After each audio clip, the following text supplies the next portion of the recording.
What up, though? Tarot King the Prophet here with another Crown King Tarot presentation. Here to talk about birth charts, natal charts, Natal, or birth, birth. Tomato. Same thing. Birth charts definitely are important to have, okay? So the sign that you run around going around talking about is your sun sign, okay? Like me, I'm a Capricorn sun, right? But on your birth chart, it'll show you that you are composed of many things. Now, don't get it twisted. I've seen people, like I know a triple Scorpio, for instance. You know what I mean? Sun, moon, and rising. I've seen charts where like it's just like majority all Capricorn. You know what I mean? Stuff like that. But for the most part, your chart is going to be pretty mixed up. So what it comes down to is, in astrology, everything is set up to orbit around the earth, okay? So the sun is a planet, that's your sun sign. The moon is a planet, okay? That's going to be your moon sign, right? I'm an Aquarius moon, so I identify with Aquarius when I get emotional. Moon is the representative of Cancer, rules Cancer, not the disease, the zodiac sign. And what we automatically assume about Cancer is being sensitive, emotional, so on and so forth. So the moon, when my sensitive side, my emotional side, basically, like if I get a buzz or something like that, I'm just like, I'm not a Capricorn anymore. I'm all out Aquarius. If I start drinking or something like that and just get off into my emotional, oh shit, here comes that Aquarius. I'm also an Aquarius Venus too. But anyway, so what I'm saying is, for each planet, you have a sign. So for Mercury, you have a sign. For Pluto, you have a sign. For Jupiter, you have a sign. And then there's a measurement when you're born, right? 2 of them. It's just a right angle. One way is your rising sign, and the other way is your midheaven, okay? So like I'm a Leo midheaven, right? And the midheaven has something to do with your destiny. It's a path that you're supposed to take in life. So sometimes people see me and they be like, you're a Leo, huh? I'm like, no, I'm not a Leo, but they see how confident I am in things, so I identify, but then my rising line is Scorpio. So I'm a Scorpio rising, you feel me? So, and then some say that I say your sun sign is the image that you try to project to people. That you try to project. You feel what I'm saying? The sun sign is what you identify as, but your rising sign is the sign that you actually project. You know what I'm saying? That's what you actually act like. You see what I'm saying? That's the first impression that somebody gets when they come to meet you. You know what I mean? Like, if you came to meet me, you might automatically think I was a Scorpio. Even if we had like little, like one night stand or whatever, you would think I was a Scorpio. But as you got to know me, you'd be like, damn, this brother D, he analytical as hell. You know what I'm saying? So then that Capricorn come out as you get to know me, but then if we get into it or something, or if I get real passionate about something, you'll see that humanitarian come out. You see what I'm saying? And I'll be on my Aquarius shit. You feel me? That's how it works, but then like Mercury is the planet of communication. So whatever sign you are in Mercury, that's how you communicate. I believe mine is Capricorn. Don't quote me on that. I'm not 100% on that, but that's how you communicate. I believe mine is Capricorn. But then you got your Venus. Venus is represents, well, for a woman, it represents how she loves. And for a man, it represents who he's attracted to. supposed to. Then you have your Mars, and it's the opposite. It represents, for a man, it represents how he loves, and for a woman, it represents who she's attracted to. You know what I'm saying? She's attracted to that Mars type. You feel me? So then Jupiter, your sign in Jupiter represents like expansion. You know, wherever it falls, you know what I mean? You like it.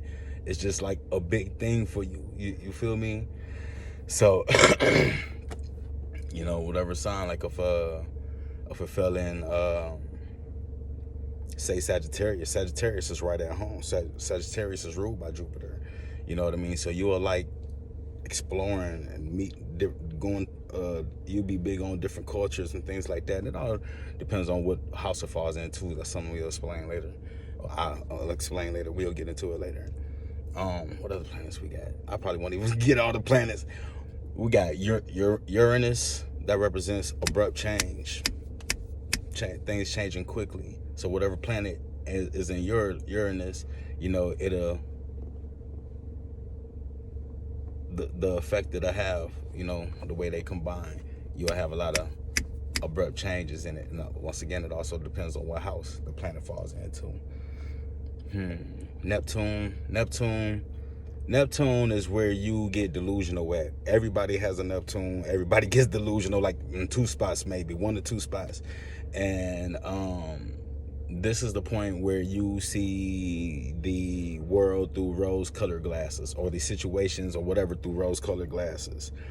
And that's wherever your Neptune falls. Your Pluto is more of your dark side, your investigative side, your shadowy side. You see what I'm saying? Pluto rules like Scorpio. You feel me? So whatever planet, it doesn't have to fall under Scorpio. You see what I'm saying? It can fall under any of the 12 signs. Let me see, is there any planets I'm missing? I know I missed something, man. Anyway, you also got like placements for like asteroids, other dwarf planets. Like Pluto is a dwarf planet, but then you got another dwarf planet, and then you got a Chiron. I think a Chiron is actually like, I don't know, I think that's like an asteroid or a dwarf planet.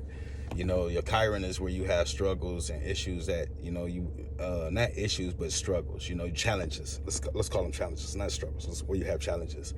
And then you have your Lilith. Lilith is your dark side, your deepest temptations. Wherever Lilith lands at in your chart, you know what I mean? That's an asteroid. Man, I get deep when I get to talking to Lilith as an asteroid. That makes me think. Lilith, an asteroid. Wow. How again was man formed in the Bible? How again are asteroids formed? You know what I'm saying? That type shit. But anyway, that's a whole nother conversation. You know, damn, I feel like I'm missing another planet. You got your North Node. Your node is I believe is a measurement as well. Your North Node, when you look up your chart, all they give you is your North Node. You just automatically assume that the opposite is your South Node. You see what I'm saying? But your North Node is supposed to be your destiny. It's supposed to be where you're headed to in life. And it's what you're supposed to achieve. Your South Node is what you've perfected. Mine is so scandalous. Like mine, I have the most scandalous ass setup for a North Node and a South Node, right? Because like your South Node is supposed to be what you come away from, right? My North Node is Libra. You feel me? So that just, at the end of the day, it means that I'm supposed to invite people in, have friends, you know, be social. I'm supposed to be out here in the public, maybe giving messages to the public or something, just kicking it with you guys or something like that, something to that extent, you know. But the opposite of Libra is Aries, okay? So Aries like behavior is what I'm supposed to get away from, okay? Cool, right? I have no Aries in my birth chart, none, zero, zilch, period, none, except for everybody has one of each sign in their chart, but just the actual placement is the only place I have Aries. But as far as planetary placements, I have no Aries, just only the house placement. And well, everybody has 2 of every sign in their chart, because you got the house and then you got the actual zodiac placement. That's another conversation. But So I have no Aries in my chart, so it should be easy for me to get away from Aries type shit, right? Man, why my mama and daddy are Aries, right? My mama and daddy are Aries. So I'm like, God damn, so my whole challenge in life is not to be like my mama or daddy or something, to get away from that type of shit, because they the ones that trained me. They the ones that taught me my first in everything. Everything. They showed me my first every fucking thing. You know, that's what I know is what my mama and daddy taught me. You know, the drive that they gave me, the ambition. You know, it's just like, fuck, my mama a March Aries, my daddy a April Aries, my mama a motherfucking Aries Pisces cusp. She's born March 21st. Yo. And it's funny, they're gonna be mad if they hear this. It's funny too, because her brother was born March 20th, and which makes him a Pisces. And she was born March 21st, and that makes her an Aries, right? And you can tell because she's very into the world. You know, she wants to, man, I'm ashy as fuck. Y'all see that?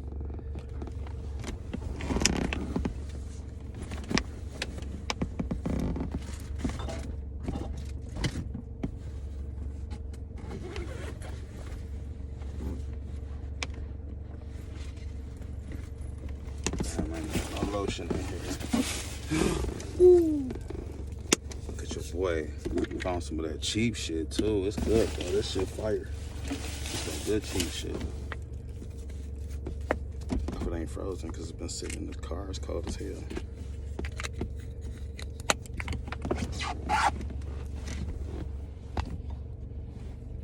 Fuck, I'm dropping my cap. I don't know though, man. Just imagine that though, trying not to be like your parents. I don't even know if that was still what I was just talking about, but it's all good. This lotion threw me off. I was ashy as hell. So anyway, man, that's the importance of getting your birth chart, so you know the other things about you. You feel what I'm saying? A lot of times I run into so many people that's like, oh man, I'm such and such son, I'm such and such, and I can't stand that sign, I can't stand this other sign. Then we look into their birth chart and it be their sign.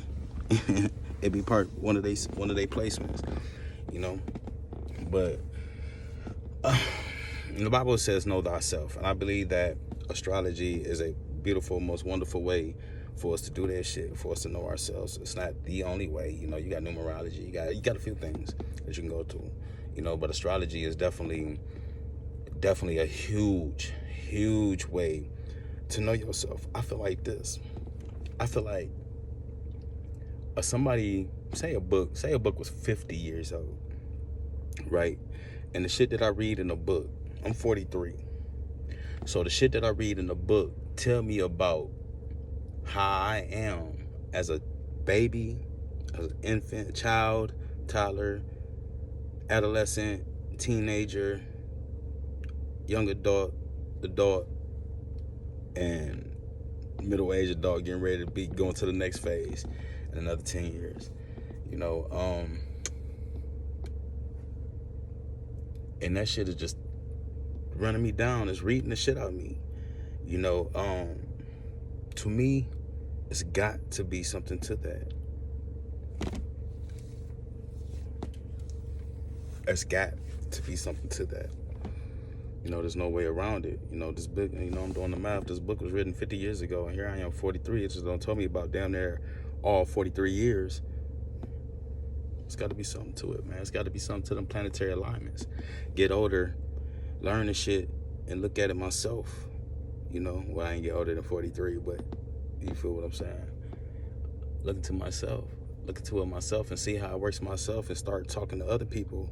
And I kind of, just like reading tarot, I kind of feel like I'm just really just shooting shit in the wind. They're just like, wow, I can't believe you know that about me. I can't believe it's like other people don't know that about me. And, you know, it gets so deep that I could tell somebody something about themselves and you could see them light up, like, and they think about that shit like, damn, that's something they didn't know about themselves. that they didn't pay attention to themselves. You see what I'm saying? And you bring it to light to them, like, damn, okay, I didn't think about it like that. You feel me? Yo, it's dope. I love astrology like that, man. I love astrology like that. And it helps you to know yourself. And once you start to understand yourself, you will start to accept a lot of things. One thing we do is we invite people into our life, and we accept them for their good, and we also tend to turn around and accept them for their bad. But we don't, excuse me, I got something on my eye. But we don't tend to do that type thing for ourselves. You feel me? And that's where the problem in lies, is that we don't do those things for ourselves, you know? So say I got committal issues, okay? And say I spend the next 20 years, man. 20 years, yes, that long. Say I spend the next 20 years working on myself, trying to change myself. Just steady disappointing myself, like, fuck, I can't change. So then I go to this chart that was written 50 years ago, to this book that was written 50 years ago, and this book tells me, oh, because your shit is lined up like this and that and that, this, you have committal issues. Fuck, I gotta change that. So you look at it, okay, what it's gonna be like in the next 10 years. You're gonna have committal issues. Okay, well, what do you do from there? You just spent 20 years trying to change your life and couldn't change. Then you read something that told you that it wasn't gonna change. Do you spend that next 10 years trying to change it? Nah, man, at some point you draw the line and you be like, okay, well, I gotta embrace myself. I got committal issues, but at minimum, the least I could do with somebody else that I'm dealing with is be honest with them with that. It still don't never really work out, but you know, that's the least I can do. You know, is be like, hey man, look, dig, I'm feeling you, but I ain't ready to be with nobody. You know what I mean? I got issues. I got commitment issues. You know? I got abandonment issues and shit like that. You know, I'm just tired of the shit not working out. You feel me? But I'm feeling you. And I like to go out sometimes. You know, the most I can do is just be honest. You know, but that's something about myself that society itself will consider as a nigga. Like me, I'm kind of fine with it at this point. You know, it bothered me sometimes, but I'm kind of fine with it at this point. But society looks at it like as a negative, like, oh man, you have to find, so you got to be able to commit to somebody. I'm sure I probably will one day again. I've been committed before, you know, but society frowns upon it, you know, and my battery gonna die. Screen went dark. I wonder if that's the lighting. Did the lighting change or whatever? But that's just something that I have to embrace about myself, something that I have to understand about myself. And I may not even like it, you know. I mean, I ain't tripping, it's me. You feel me? But that being said, I got to love myself. And now that I know this about myself in this chart that was written for me, now that I know this about myself, I can learn to take the steps to embrace that and work on it and not be so disappointed with myself when I break the commitment with myself, trying to work on this shit, trying to be committed, trying to change, not be so disappointed with myself. Be proud of myself for giving it an honest effort if I did try to be committed. You see what I'm saying? Be proud of myself for giving it an honest effort with someone, you know? And not be so hurt the next time it doesn't work out. Because I tried to do something that I knew that was outside of my element. And I embrace myself. I love myself because I know things about myself and I know things that I cannot change. And therefore, it is. I know y'all see me playing with my shirt. It's that Wolf Gang. Cuz got this going on. Y'all look out for that coming soon to a market near you. Wolf Gang. Yeah. You know, I do what I can to put on, man. For real. Anyway, yeah. So the importance of having your birth chart, man. for real. You got to know what time you was born. You got to know what time you was born, so you get your birth certificate, find out what time you was born. You can Google it. You know, there's plenty of sites you can Google it on. You get it at, I think it's called cafeastrology.com. Just Google it. Google it. And then when I say Cafe Astrology in the search thing, go to that one. Because they have a nice little easy to read setup and all that. You know, I believe they got like a lot of shit on there with like birth charts for like celebrities and all that. Don't quote me on that. Don't mark me on that. But I believe that's the one website somebody was telling me about that was like that. Me, I got an app on my phone, and all I need to know is just the lineup and just what the picture look like. And I'm just like, hey, look, this is like this, and that's like that. That's like that. So at the end of the day, yes, I do birth chart readings. I'll talk a little bit more about astrology and all this other shit that I was touching on, you know, and you know, some other videos. But get your natal chart, get your birth chart. It is very important for you to have. It's a very important tool, key to life. And for you super religious people, I don't want to step on nobody's toes or anything like that, but everybody say astrology is a sin and all this other shit. Look, in the Christian Bible, they found your Messiah by through astrology, following the Eastern Star to get to the sun. You know, I got stories behind that too. I can show y'all how that's astrological, how that's an astrological story. But like I said, it's another day, it's another time, it's a whole nother conversation. Yeah. All right. Well, Tarot King, the Prophet, here with another Crown King Tarot presentation. You know what? At the end, I should say, this has been another Crown King Tarot. I'm gonna work on that shit. You know what I'm saying? But all right, man. I'm gonna holler at y'all roses later on. Y'all, this my roses. Roses with your thorns. She's so pretty. It's all good. I accept you. I embrace you because I understand you a lot better now too through astrology. All right, and through tarot and all this other stuff too. We get around to it, numerology, all that shit. Yeah, I got some lessons coming up for y'all, man. We got some growing to do. I'm still learning a lot of this stuff for myself too. I start breaking shit down like the Kabbalah, duality. You see what I'm saying? We'll start talking about. We're gonna talk about religion. Oh yeah, we're gonna talk about all kind of shit. You know, we're gonna talk about it. All right, but get your birth chart, man. Get your birth chart. Follow along. Okay. All right. Love you guys. Peace.